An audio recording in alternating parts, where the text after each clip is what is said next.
Hello, hatchlings, and merry meet, for you are in for a delightful treat. For I have something that'll make you scream. Welcome to 31 Days of Vlogoween. Hey, this is Dragon Feather, and welcome back to my channel. And for today's Vlogoween episode, we are making personal power charm jars. I actually did this for the summer solstice too, but this one we're kind of giving it a little bit of a spooky twist.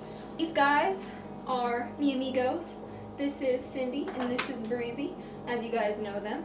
And they're kind of just learning and working with me, and I'm gonna tell you guys the steps that you need to take in order to make your own personal power charm jars. So for the first step you're gonna do is you're gonna choose your jar. Which jar do you want to use? Or if you have other jars you can do that, but we have the choice between two different ones. I'm going to choose the small little cutesy one, so that's the jar that I'm going to use. After you pick your jar, you find what jar you want to make your personal power charm jar in. The next step is to pick the items you want to put in there. And when you pick items, you're going to pick 3 items. You're going to pick 3 items that represent you, that are either your totem crystals, your totem stones, your totem herbs that you like to work with, or something like that. The 3 items that you're going to pick 1 herb, you're going to pick 1 crystal, and then you're going to have an item that's like random or like other. So for example, I'm using a bone, and sometimes you can use like little beads, or you can use whatever else you find, metal, something, I don't know. Whatever works for you guys, but pick those 3 things. After that, you're going to give them meaning or decide what they represent.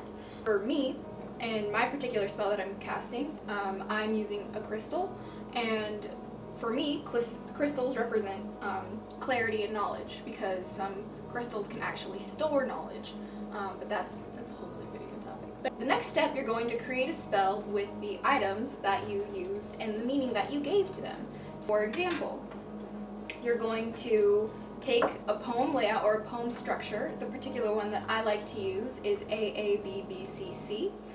For those of you guys who are not familiar with poem structures, the letters that match are words that rhyme at the end of the sentence in the poem. And with the meaning that you gave to your items, you're going to use your items and you're going to use the meaning that you gave them to create a sort of pretty poem and put your intentions into it and what it's supposed to mean to you, or what kind of power it gives to you, if that makes any sense. For example, I made a Fire Fairy Passion jar, and the items that I used were garnet, rose petals, and dragon's blood. And the meaning that I gave each of them, I gave garnet the meaning of fire, I gave rose petals the meanings of fairies, because fairies and flowers, and then dragon's blood, which is an incense or a little bead that I had, I gave that the meaning of passion. And so out of that I created a spell, and the spell is garnet for fire, love and desire, petals of a rose, the fairy's humble abode, and for endless passion, the blood of a dragon. And so as you're creating your jar or your charm jar, you're going to recite whatever spell you've created or poem you've created, and put the items in here as you're reciting the spell. So for example, in this particular charm jar I am using Lumerium. So I would take the little Lumerium chips, and as I'm putting them in the jar, I would recite the part of the spell that I created for Lumerium using the meaning that I gave the Lumerium. So for example, I would do crystal's clarity, learning to fly, memories to open your 3rd eye. And that's what I gave the meaning of Lumerium. Kind of just what we're doing, and we'll show you what they look like when they're done.